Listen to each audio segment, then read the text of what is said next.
우리는 보통 결정을 할 때 자신이 온전히 결정했다고 믿죠. 하지만 진실은 다릅니다. 당신의 인생을 바꾼 결정은 당신이 알아차리기도 전에 이미 끝나 있습니다. 그 결정은 이미 7초 전에 내려졌습니다. 독일 신경과학자 돈 딜런 헤인즈는 2008년 한 실험을 했습니다. 참가자는 아무 때나 버튼을 누르는데 왼손과 오른손 둘 중 하나만 선택합니다. 그리고 동시에 fMRI로 뇌 활동을 스캔하죠. 의식적 결정 시점이라 보이는 지점은 행동 직전 약 0.2초에서 0.3초 전이 됩니다. 그런데 뇌 스캔 결과를 보니 이미 전전두엽과 두정엽에서 왼손으로 누를 것인지 오른손으로 누를 것인지 7초 전에 이미 결정을 했다는 것이죠. 즉 우리는 선택을 하는 존재가 아니라 이미 정해진 선택을 뒤늦게 합리화하는 존재였던 겁니다. 이 말은 이렇게 됩니다. 의식이 아니라 무의식이 우리를 지배하고 있다. 이건 연구에서 반복적으로 관찰됩니다. 자신의 무의식에 뭐가 있는지 제대로 모르게 되면 인생이 자꾸 반복됩니다. 흔히 말하는 무의식 나도 안다 이겁니다. 하지만 알면서도 같은 선택을 하고 후회하면서도 같은 길로 돌아가죠. 그렇다면 질문을 한번 드려볼게요. 무의식은 어떻게 켤 수 있을까요? 무의식은 어찌 보면 우리가 원하는 것을 가질 수 있는 모든 것이 들어있는 설계도입니다. 그 설계도는 그냥 안 켜집니다. 켜지게 만드는 조건이 있습니다. 마치 이런 것과 같습니다. DNA는 모든 가능성을 가지고 있는 유전 물질입니다. 하지만 상황에 맞는 것에 따라 스위치를 켜는 기능이 있어요. 유전자는 태어날 때 이미 결정된 것이 아니라 환경에 반응하는 설계도라 보는 것이 현대 생물학에서 두드러진 주장입니다. 이런 걸 에피제네틱스라 하는데 유전자는 전구인 것이고 환경이 스위치가 되는 것이죠. 그래서 오늘은 무의식을 활성화시킬 3가지 요소를 말씀드릴 겁니다. 그리고 그것이 가능한 과학적인 이유도 말씀드릴 겁니다. 오늘 이 3가지 단어만 먼저 기억해 주세요. 감사, 결핍 인정, 뚜렷한 목표. 뻔한 소리처럼 들리지만 절대 뻔한 내용이 아닙니다. 그리고 과학적인 근거와 함께 오늘의 저자가 가진 인사이트를 들으시면 저절로 동기부여가 되실 겁니다. 저는 감히 이렇게 말할 수 있습니다.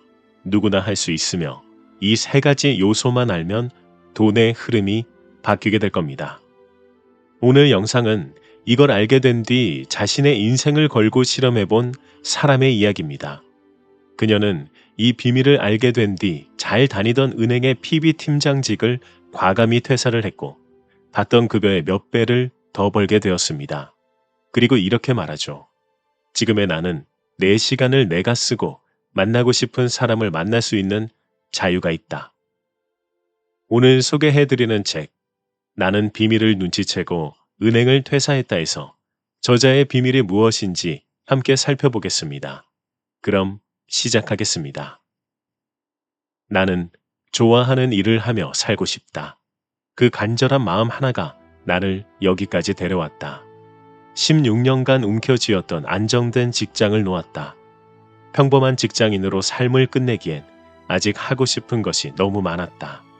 나는 두려움 너머의 길을 선택했다. 내가 직접 문을 닫고 나왔지만 그와 동시에 새로운 문이 열릴 것이라 믿었다. 그리고 놀랍게도 정말 하나를 내려놓자 다른 기회들이 다가오기 시작했다. 때묻은 것들을 비워내고 정리하면 내가 그리던 삶이 조금씩 모습을 드러낸다.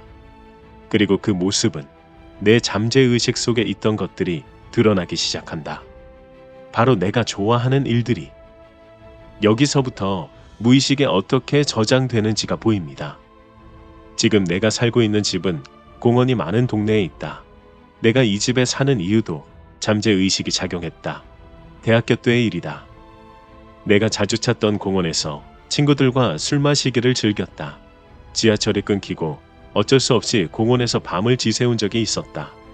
어느 새벽 공원 연못 주변을 따라 조깅하는 한 사람을 보았다. 저 사람은 근처 아파트에 살까? 당시 지방에서 올라온 나로선 서울 아파트는 곧 부의 상징이었다. 나는 첫 차를 타고 집에 가면서 속으로 중얼거렸다. 나도 언젠가는 저렇게 여유 있는 사람이 되고 싶다. 여기 아파트에 살면 좋겠다. 그리고 10년이 지난 지금 나는 그때 바라보던 바로 그 아파트 단지에서 살고 있다. 나는 가끔 이런 생각도 한다. 만약 그때 자주 가던 공원이 한강변이나 강남이었다면 지금의 내 삶은 또 달라지지 않았을까?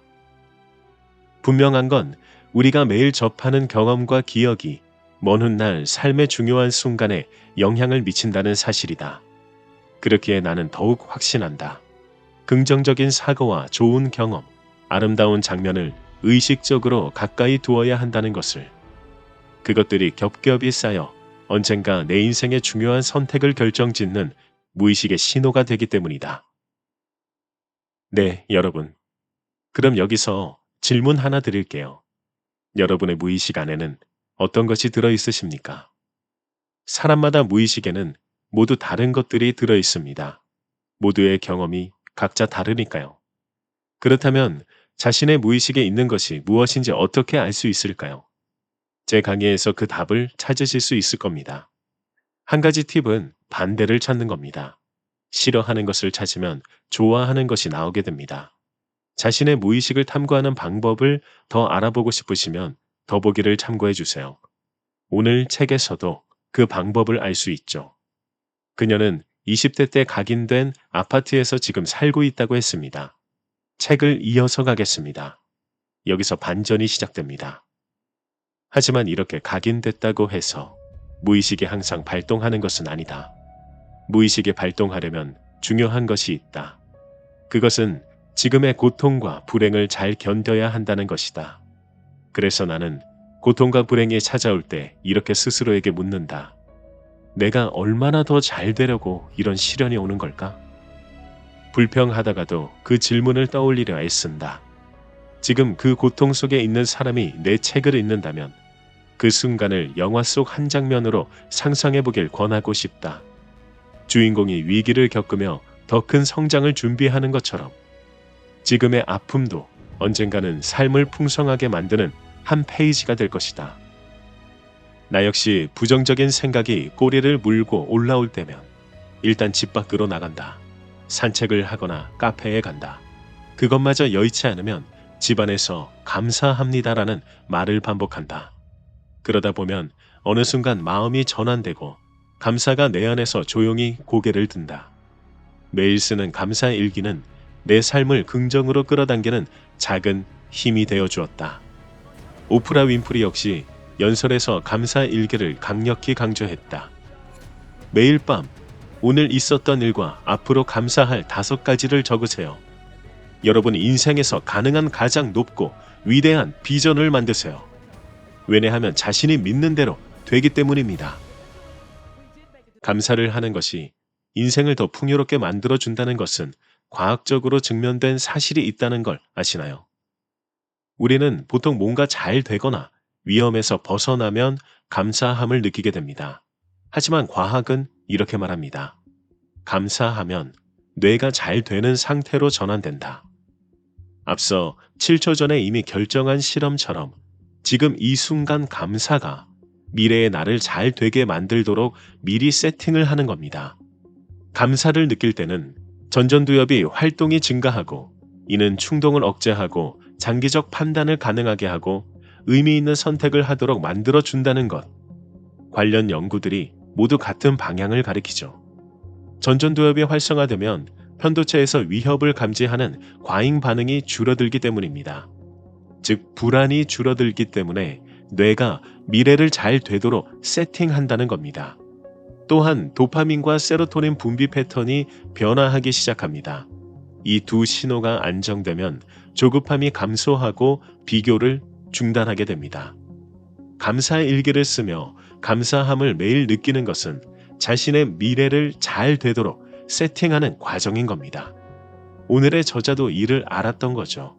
따라서 감사한 환경을 자신이 계속 만들수록 유전자마저 그에 맞는 전구를 켜게 되는 겁니다. 감사는 어찌 보면 감정에 가깝기도 합니다. 그렇다면 감정이 뇌도 다르게 작용시키고 유전자의 스위치도 켜고 끈다는 걸 알 수 있게 되죠. 이 말은 즉 감사를 느끼는 것이 무의식에 있는 걸 활성화하는 중요 요소라는 겁니다. 저자는 말합니다. 은행에서 일하며 관찰해 보니 늘 불평하는 직원 곁에는 불평 많은 고객이 몰렸고 까다로운 고객은 어김없이 부정적인 에너지를 가진 직원과 부딪혔다. 같은 에너지는 같은 파동을 끌어당긴다. 그래서 나는 감정과 에너지를 관리하는 데 힘쓴다. 아침에 눈을 뜨면 가장 맑고 긍정적인 한두 시간 동안 중요한 일을 처리한다. 좋은 에너지 상태에서 움직여야 원하는 결과를 더 잘 끌어올 수 있기 때문이다. 미래를 걱정하기보다 오늘에 집중하고 감사하는 마음을 키운다. 풍요를 생각해야 풍요가 따라온다. 돈 역시 물질이자 에너지이기에 긍정적인 에너지를 가진 사람에게 자연스럽게 흘러온다고 믿는다. 하지만 지금 당장 아무것도 없는데 어떻게 감사를 느낄 수 있는가? 이 질문이 따라오게 됩니다. 제가 영상을 통해 항상 말씀드리지만 이미 가진 것이 많습니다. 공짜로 쉴 수 있는 공기, 유튜브를 볼 수 있는 스마트폰, 자가는 아닐지 몰라도 지금 당장 몸을 쉴 수 있는 집이 있습니다. 그런데 저자는 한 발 더 나아갑니다. 여기가 무의식 설계도를 활성화시키는 또 다른 스위치입니다. 자신의 결핍을 받아들이라 하죠. 그래야 무의식에 있는 자신이 원하는 것을 더 끌어당길 수 있다고 합니다. 소위 뛰어난 성취를 이룬 사람들 중에는 어린 시절 깊은 상실이나 결핍을 경험한 이들이 적지 않다. 전기 기반 연구에서도 반복적으로 나타나는 사실이다. 어린 나이에 부모를 잃거나 가난과 외로움 속에서 자라난 사람들이 훗날 각자의 분야에서 탁월한 성취를 이루는 경우가 많다. 이는 결핍이 반드시 약점이 아니라는 것을 보여준다. 결핍은 때로 우리를 단단하게 만들고 더 깊은 성찰과 공감의 능력을 길러주는 토양이 되기도 한다. 그래서 나는 결핍을 두려워하지 말라고 말하고 싶다. 결핍이 있다는 건 단지 무언가 부족하다는 뜻이 아니라 누군가의 마음을 더 섬세하게 이해할 수 있다는 신호다. 그 깨달음이 내 삶을 그리고 내가 마주하는 세상을 조금 더 따뜻하게 만들었다. 이제는 그 결핍을 숨기지 않는다. 그건 나의 결함이 아니라 나만의 색깔이고 리듬이다. 여전히 집중이 흐트러지고 생각이 너무 많아 나 자신을 다독여야 할 때도 있다. 그래도 괜찮다.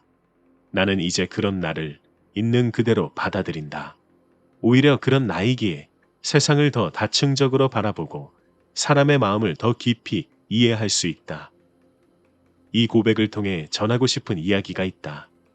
혹시 나처럼 자신의 결핍 때문에 힘들어하는 사람이 있다면 그 결핍을 부정하거나 감추지 않았으면 좋겠다는 것이다.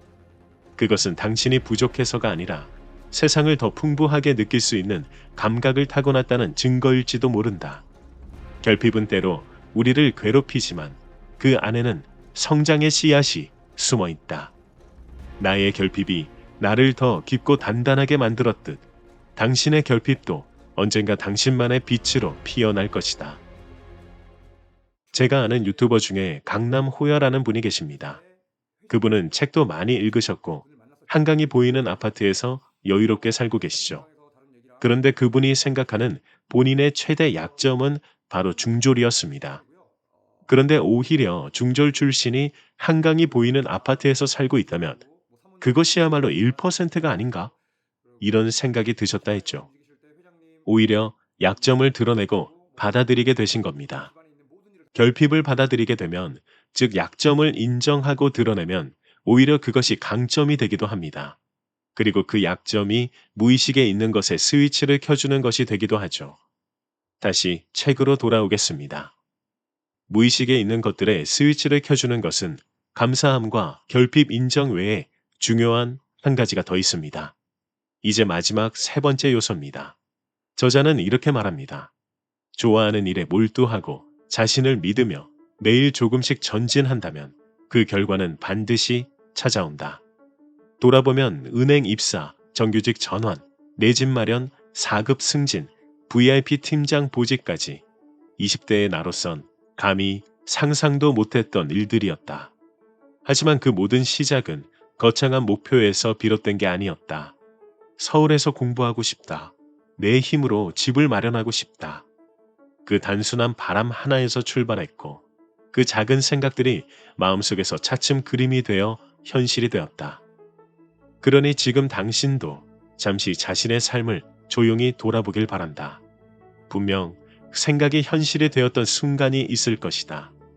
혹시 지금 떠오르지 않더라도 괜찮다. 이제부터 만들어가면 된다. 나의 이야기가 누군가에게 그 시작을 믿을 수 있는 용기가 되길 바란다. 경제적 자유를 만들겠다는 결심 이후 처음 부동산 경매를 시작하면서 내가 가장 먼저 관심을 가진 것은 상가와 다가구 주택이었다. 퇴사 후에도 급여처럼 안정적인 현금 흐름을 만들 수 있는 방법이 무엇일지 고민하다 보니 자연스레 월세가 떠올랐고 수익형 부동산에 마음이 끌렸다. 상가는 공부해도 쉽지 않았고 두려움이 컸다. 하지만 통 건물 하나를 소유하는 다가구 주택은 상가보다 공실 위험이 적고 더 안정적인 수익을 기대할 수 있다는 점이 매력적이었다. 다가구 주택은 겉으로 보면 빌라와 비슷하지만 구조는 완전히 다르다. 소유자가 건물 전체를 갖고 최대 19가구까지 임대를 놓을 수 있다. 반면 다세대 주택은 세대마다 소유주가 따로 있다. 이 차이를 이해하니 건물 하나를 온전히 갖는다는 그림이 더 크게 다가왔다. 처음엔 그런 건물은 큰 부자들만 가질 수 있는 거라고 생각했지만 경매를 공부하면서 생각이 달라졌다. 대출을 잘 활용하면 생각보다 적은 자본으로도 소유가 가능하겠다는 확신이 들었고 그 순간부터 이건 반드시 해내야 한다는 열망이 생겼다. 나는 그때부터 매일같이 다가구 건물주가 된 나를 상상했다. 다이어리에는 이렇게 썼다. 월세 000만 원 받는 다가구 주택 낙찰, 건물주 됨에 감사합니다. 그리고 놀랍게도 실제로 그 다이어리에 적어둔 것과 거의 똑같은 금액의 순수익을 얻게 되었다. 아쉬운 점은 처음부터 목표 금액을 더 크게 잡지 않았다는 것이다. 성공한 사람들이 왜 늘 목표를 크게 세우라고 하는지 알 것 같았다. 목표를 크게 잡아야 그에 맞는 물건을 찾고 방법을 떠올리고 공부의 깊이가 달라지기 때문이다. 그래서 나는 머릿속에 떠오른 현실적인 목표에서 멈추지 말고 최소 2~3배 더 크게 잡으라고 말해주고 싶다.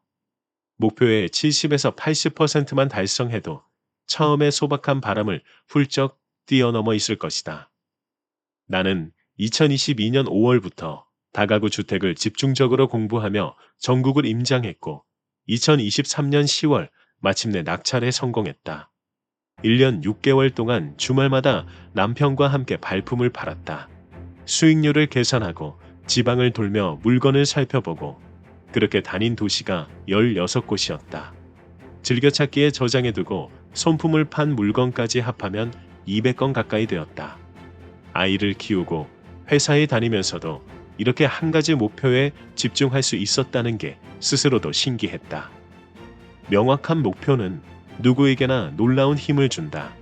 목표가 뚜렷하면 우리의 시선은 그곳을 향하게 되고 결국 현실에서 결과로 나타난다.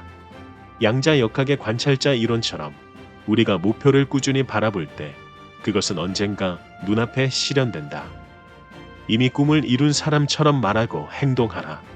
결과부터 생각하라. 목표를 언급한 순간 이미 도달했다고 여겨라. 오늘 책 어떠셨나요? 자신의 무의식에는 이미 놀라운 것들이 들어있는 설계도입니다. 그것을 활성화시켜주는 건 감사와 결핍의 인정, 그리고 뚜렷한 목표 설정이 됩니다. 감사는 뇌를 안정시켜주고 결핍 인정은 진짜 욕망을 드러내고 뚜렷한 목표는 무의식의 레이더를 켭니다. 그 순간부터 돈의 흐름이 바뀌기 시작합니다. 만약 그 목표가 자신과 맞지 않는 것이라 해도 감사와 결핍 인정으로 피어난 활성화된 무의식은 알아서 그 경로를 수정할 메시지를 주게 될 겁니다. 오늘 이 한 권의 책이 여러분의 인생을 바꿀 시간이 되기를 바랍니다. 현실을 바꾸는 것은 무의식을 활성화시키는 겁니다. 항상 들어주셔서 감사합니다.